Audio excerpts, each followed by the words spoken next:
여수 시민 여러분, 뭐가 중요한디? 여수를 살릴 사람이 필요합니다.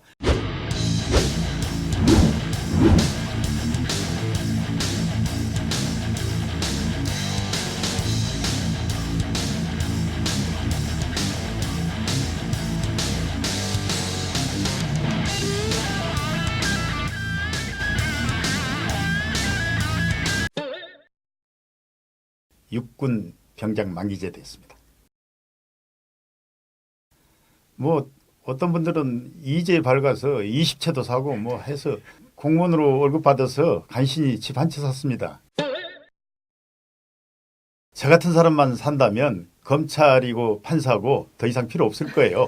그래서 제가 검찰 개혁을 여수에서 유일하게 외쳤는데 외교 안보 거기다가 또 경제학 박사를 받았으니까 경제 전문가다 이렇게 지금 주위에서 많이 불려줍니다. 사실 좀 제 자랑을 하자면요.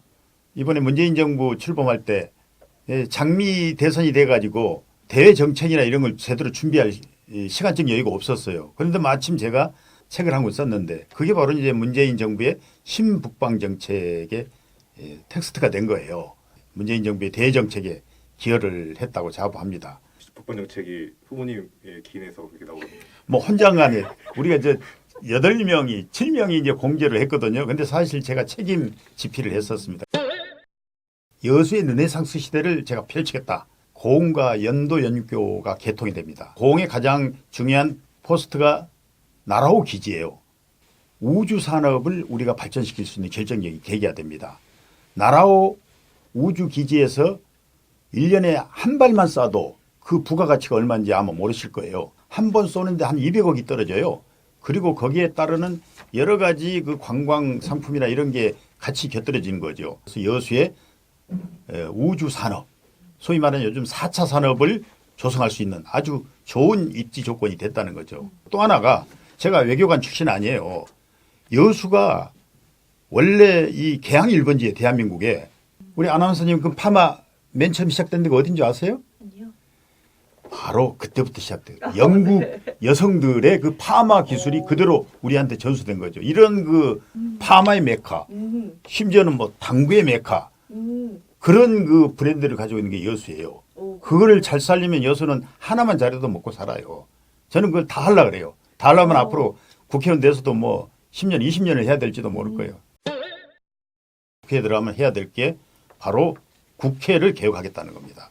지금 아시잖아요. 국회 보면 졸음국회, 뭐 쌈박질국회, 아유 참 창피해서 못 다니겠어요.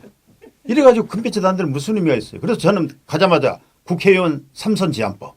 왜 지자체제는 3선을 하는데 왜 국회는 3선을 못해요? 뭐 죽을 때까지 해먹으려고요? 국회의원들이 지지를 않고 저항을 하는 사람이 있다 그러면 국민의힘으로 밀어붙일 겁니다. 저도 이번에 검찰 개혁 때 국민의힘이 얼마나 무서운지를 실감을 했습니다. 지금 여수의 가장 심각한 문제는 자꾸 사람이 떠나가요. 아주 심각해요. 왜 그러겠어요? 살기 좋으면 왜 떠나겠냐는 얘기예요. 우선 정주 여건도 좋아야 되고 그리고 가장 큰 거는 일자리. 우주, 항공, 첨단 소재, 4차 산업의 이런 그 한국형 실리콘밸리를 여수에다 제가 만들 자신이 있습니다. 여수의 브랜드, 제1의 개항, 그리고 국제도시로서의 그 브랜드를 살리면 여수는 먹고 사는 데 지장이 없고 아마 대한민국 전국에서 여수에서 살겠다고 몰려들 겁니다. 제가 국회의원이 된다면. 미국의 트럼프, 중국의 시진핑. 하나, 둘, 셋. 트럼프요. 이유를 말씀해 주시죠. 해가지고 전 세계적으로 좀 비난을 받으면서도 아주 이 자국민을 위해서는 아주 최선을 다한 것 같습니다. 문재인 대통령, 노무현 전 대통령. 한 분을 택하다. 이건 너무 가혹한 선택을 하라는 것 같습니다. 두 분을 다 택하겠습니다. 박근혜 전 대통령, 이명박 전 대통령. 아니 그거 물어보지 마세요. 저한테 물어보면 저보고 어떻게 하라고요. 저는 둘 다 안 택합니다. 네. 세계에서 가장 사랑한 사람한테 전화를 해보라 했는데 보니까 바로 첫 번째 떠오르는 사람이 바로 당신이었어요. 그래서 제가 바로 전화를 드린 겁니다. 당연히 내가 아니면 아마 너무 자만하지 마세요. 뭐 저 칭찬을 좀 이게 저에 대한 칭찬, 나에 대한 칭찬 좀 해보라고 그러는데 어떻게 그동안에 뭐 칭찬할 게 너무 많죠? 처음 만났을 때 처음 만난 첫 자리에서 하는 게 남편이 나는 통일 한국의 이제 외교 기수가 되겠다라고 하면서 어느 정도 공무원을 하고 난 다음에는 일정 기간이 되면 나는 고향에 가서 기여하고 싶다. 이제 그 마디를 했는데 나는 그냥 흘러들었는데 직장을 그만두더니 결국 여수에 가서 이렇게 다시 활동을 하면서 이제 여수를 세계적 해양 도시 그리고 누구나 가고 싶은 해안 도시로 만들겠다고 하는데 꼭 실현하길 바래요. 그래요. 그 여수뿐만 아니라 통일을 하는데 주역을 하겠다고 했는데 왜 그건 빼세요? 여수의 해양 도시를 발판으로 해서 그 미을 중로를 하나로 엮는 세계적인 통일 한국. 바로 그거예요. 그걸 제가 듣고 싶었던 거고 아마 그런 정도의 멘트면 당선되는데 전혀 문제가 없겠네.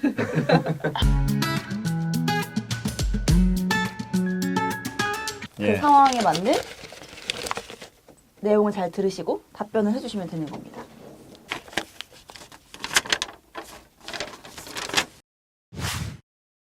(2020년 7월 15일) 이란 호르무즈 해협에서 미국과 이란 간 군사적인 충돌이 발생했다. 미국에서 대규모 정투병력이 포함된 파병을 요구했다. 정부도 파병이 필요하다며 국회에 파병 동의안을 제출했다. 후보님께서는 파병에 동의할 것인가 반대할 것인가? 제 입장이요? 네. 이게 의원이 됐다고 전제하는 거죠? 네, 그렇죠. 감사합니다.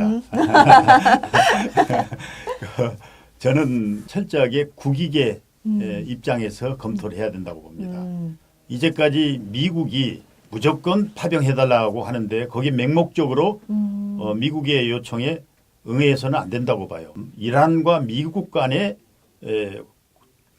전쟁이지만 사실은 미국과 그 뒤에 러시아 그렇죠. 또 중국과의 그 강대국 간의 어떤 대결의 하나의 모델이거든요.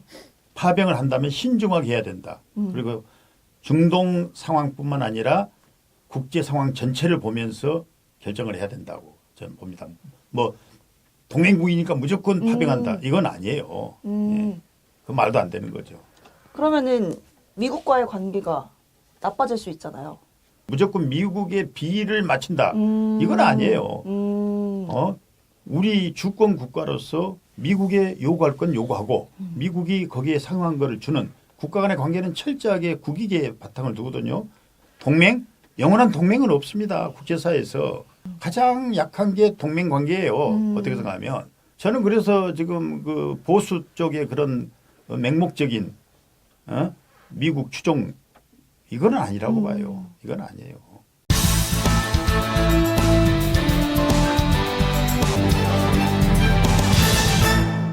후보님은 2012년부터 지금까지 세 번째 총선에 나섰지만 시민의 선택을 받지 못했습니다. 지금까지 패인은 무엇인지, 이번 총선에서는 어떻게 승리할 것인지 말씀해 주시죠. 아무리 지역에서 4년 내내 뛰어다녀도 중앙에서 결정해버리면 의미가 없다. 해서 제가 이제 전략을 다 바꾼 거죠. 야, 중앙으로 가자. 여의도로 가자. 해서 지난 3년 동안 여의도를 거의 일주일에 2-3번씩 출근을 했어요. 아마 국회의원을 제하면 저만큼 여의도 식당밥, 국회 식당밥 많이 먹은 사람도 없을 거예요. 그러다 보니까 이제 국회 분위기도 알고 내가 국회에 들어와서는 뭐를 해야 될지도 알고 그쪽에 이제 대한민국에 내놓으라는 그런 정치인들하고도 많은 교제를 갖고 되고 자, 중앙은 이제 충분히 내가 할 수 있는 만큼 했다. 이제 지방에 가서 열심히 뛰자. 남보다도 2배, 3배 뛰자. 이런 각오로 이제 왔습니다. 아마 지금 추석 이후에 불과 몇 개월 동안에 저만큼 많이 뛰어다닌 경우도 없을 겁니다. 예. 그래서 저는 저의 그 진정성 그리고 또 저의 노력 이런 게 이제 중앙에서도 충분히 이제 공감을 했고 또 지역에 있는 우리 유권자들이 그걸 이해해 주신다면 저는 100% 당선된다고 확신합니다. 네. 여수 시민 여러분, 뭐가 중요한지 아세요? 지금 여수에서 가장 중요한 거는 여수를 살릴 사람이 필요합니다. 그동안에 검찰들 누가 살렸습니까? 비리의 그런 도시로 만든 게 누구였습니까? 저는 깨끗합니다. 뽑아주시면 반드시 여수 시민들의 기대에 어긋나지 않게 하겠습니다. 뽑아주세요. 반드시. 너무 약하나? 알겠습니다.